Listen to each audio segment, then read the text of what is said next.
What is up YouTube? Today we've got a new video for you guys. We're talking about the final boss when it comes to dungeon content. We are in hard 10 FireKnight. Now in different dungeons you can get away with running duos, you can get away with running solo champions, but in FireKnight you really got to bring your A game. You got to make sure your champions are built properly, they're built correct, they need to be built serious gear on. And right now you guys can see I'm running a Tomb Lord, I'm running a Ganu, I'm running a Kima, and I'm running 2 ally attackers.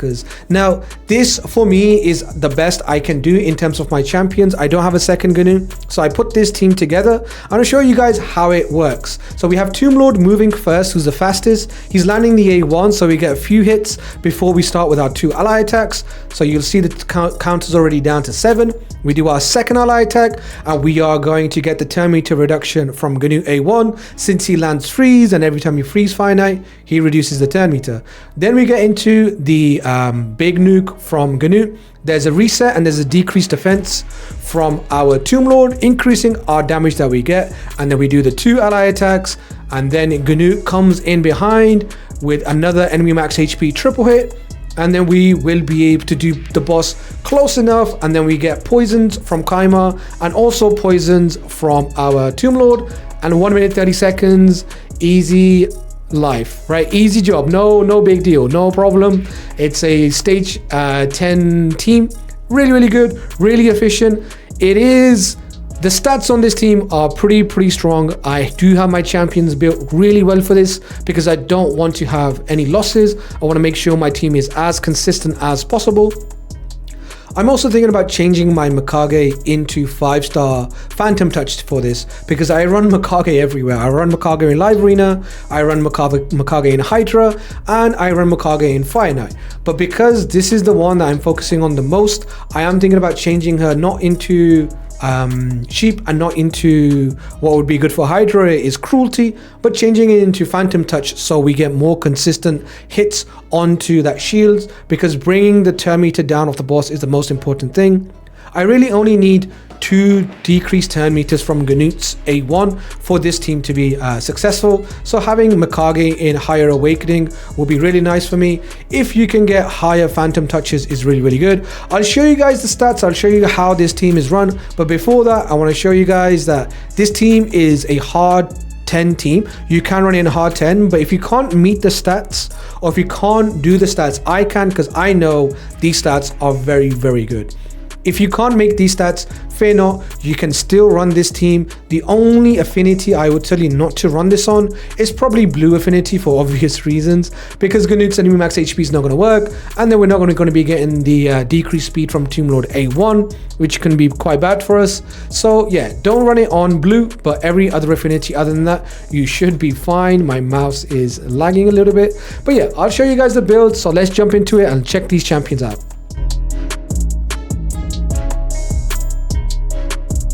So here we are in the champion screen. So I'll show you guys in order of how things are working. We're going to start with Tomb Lord since he's the fastest on my team. This Tomb Lord gear is very good.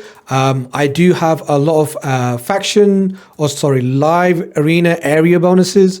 We have 20% ignore defense. There we have 80% or 80 accuracy points.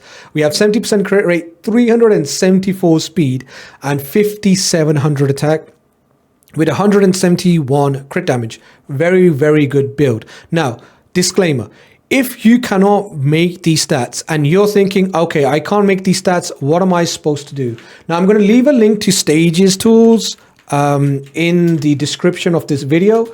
And what you'll be able to do is check whatever stage you want to do and reduce your stats according to the boss's stats that are for that dungeon you want to do, right? For example, let's bring this thing up. So this is Stages tool. If you're saying that, you know, you want to move up and you want to see what sort of stats you should go with.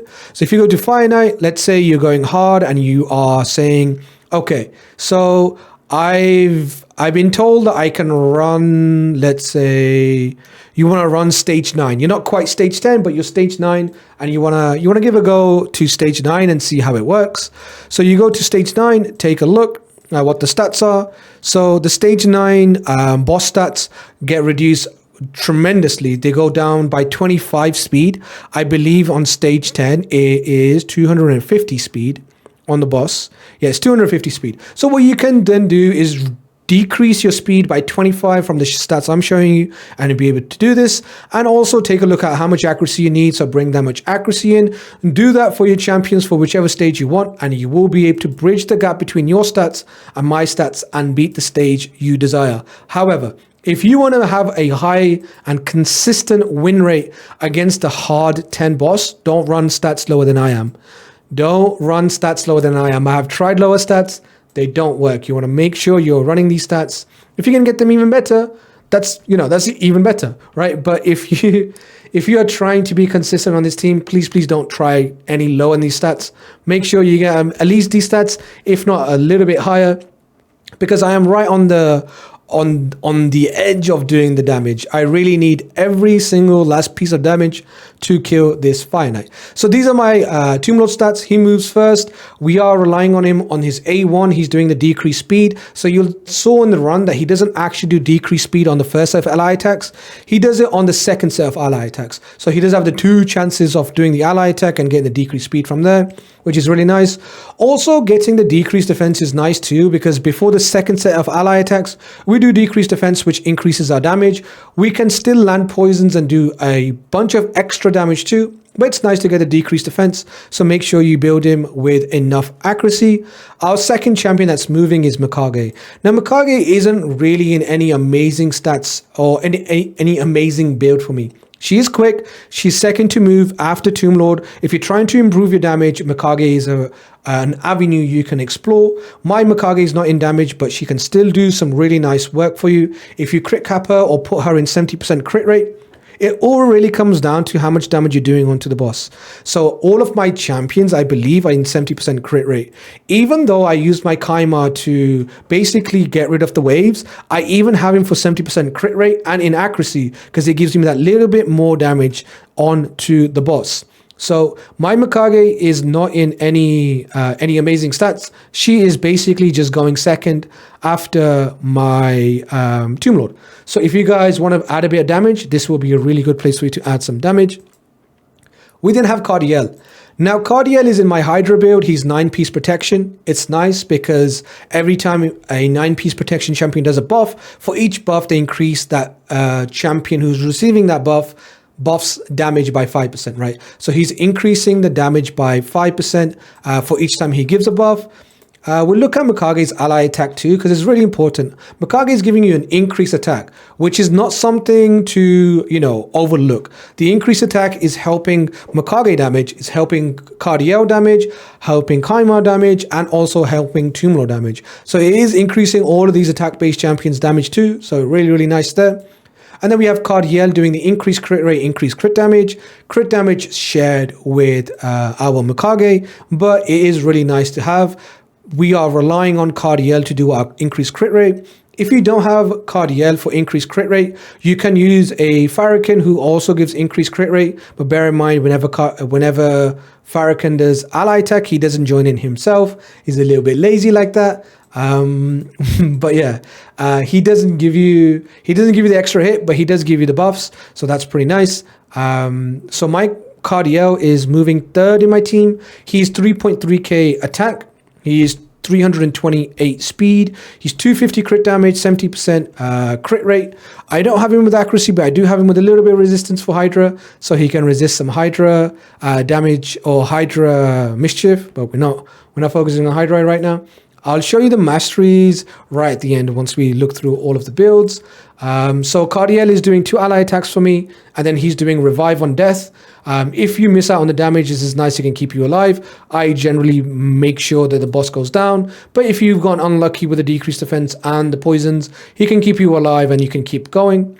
And then we have Kima. Now Kima is the dungeon champion everybody knows and love, everybody wants. He has a reset, he does really good damage on the A1 and the A2. He has poisons in his kit, he has sleep. He's fantastic. He is the slowest on my team.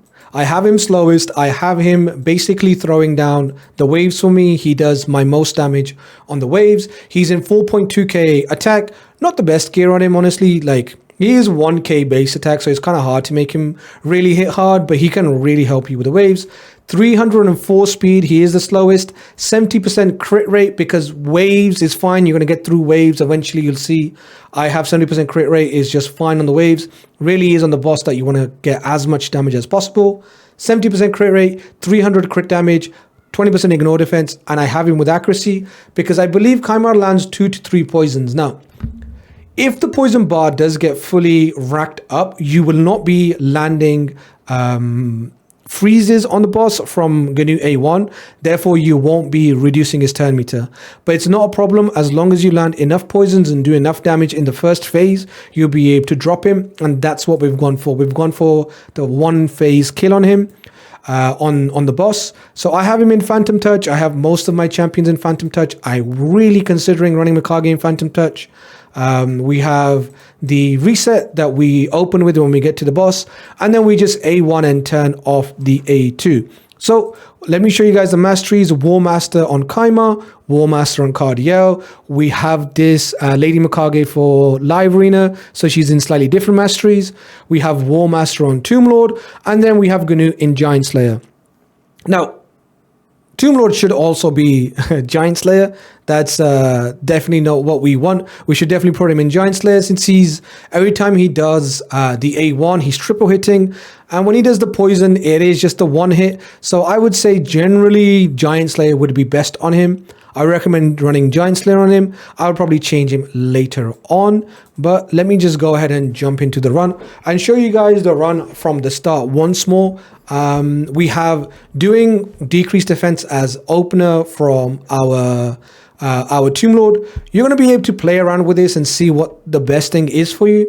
I generally open with a decreased defense and ally attack from Cardiel, and after that I just kind of turn everything off because we're going to need a lot more support when we get to the second wave. Rio does cleanse on the first debuff you do on her, so what I do is I generally spread poisons from Tomb Lord immediately to get rid of her passive. Then I do weaken on her because that weaken is really going to increase our damage that we do. So let's see if we can get these waves down in time. 40 seconds. Normally it's around about 40 seconds. We get through the waves, 20 seconds each. Nice. And then we move on to the boss, and you'll see our Tomb Lord will move first. He'll do the A1, and then we'll move on to the ally attacks. Now we'll bring it down to 8 hits, and then we're going to have our Cardiel going. So is this going to be, yeah, this is a perfect run. This is going to show you 2 turn meter reductions into the team, how it works. We're going to speed boost. We're going to do the decreased defense. And then Mikage is going to ally attack into the Cardiel ally attack. And it's going to work out just dandy. Ally attack again. So you see we have 2 poisons from our Kima already, which is really nice. We're going to go ahead and take the Ganu hit. We're going to do 1 more A1, we're going to do the poisons, and then the last hit, and the boss slides to the poisons. So this is why you want to run Kima with 70% crit rate, because 70% means you can add a bit more crit damage. Running with accuracy, because the poison damage is nice. It's not the full amount that you get out everywhere else, but you still get a nice amount of damage from the poisons, and you saw the last piece kind of gets run down by poisons. You can run, if you have really high awakening on a Phantom Touch somewhere, you can run a higher level of cruelty. I'm running cruelty on my Ganu because of Sun Devil, but if you have a higher level of cruelty, you can also do that. My Ganu brings the boss down to run about, I would say 10%, maybe even 14%. HP remaining. So if I had like a 3-star or a 5-star, it would just be a 1-shot for when Ganu goes, but that's what I'm running. I'll show you guys the presets for this team. We have Cardiel opening on the first wave with ally attack. Actually, I should show you from Tomb Lord since he's moving first. We're doing Blight, we're doing decreased defense, and then we're doing ally attack. Whenever you kill a unit with the ally attack, it's only a 2-turn cooldown. If you don't kill something, then it's a 4-turn cooldown. We are using Makar ally attack too, since we have enough turns to get back around. Kima, we're not using anything. We're just doing A1 on the waves, especially on the first wave, because the first wave is pretty easy to deal with once you get the decreased defense from Tomb Lord. And then we have Ganu not doing anything, not doing any AoEs, but saving AoEs for the second wave. On the second wave, we are opening with the poisons, and then we're doing blight for the Tomb Lord whenever it comes back around. We have Cardiel basically doing A1s, and we doing Makage's A2, since we don't really need the A2 and it's going to get reset on the second wave. On Kima, we are using the A2 first because we want to sleep the wave as well. So it's nice to control the wave if they're about to take a turn. But there's so many poisons out there, sometimes they just wake up. So I just take the A1 or the A2 for damage. And then Ganu, we do the AoE weaken, and this gives us our damage after we get rid of the Rio passive where she cleanses herself and reflects the debuffs. And then on the boss, we open with our fastest champion with the A1. This is really important to have Tomb Lord running the fastest. Then we have our Makage going first.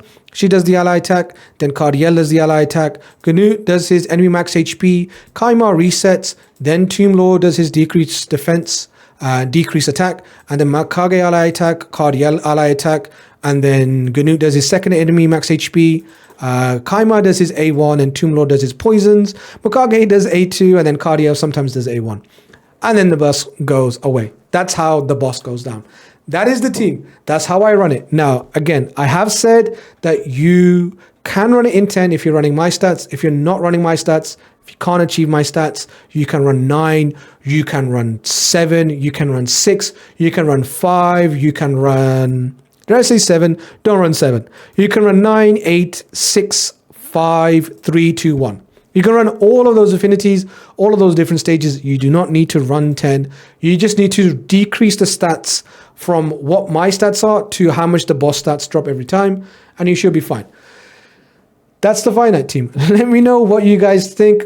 It is a hard dungeon. This is not an easy dungeon. This is the bosses of the dungeons, I'd say, is the final boss when it comes to the dungeons. No wonder they put him right on the right at the end. This is end game, really serious stuff. So if this helped out you guys, if this video helped you guys out, leave a like on the video, sub to the channel, leave a comment down in the comment section down below. Yeah, enjoy the FireKnight team. Let me know where you guys are running to, and I'll catch you guys next one. Thanks for watching. Peace.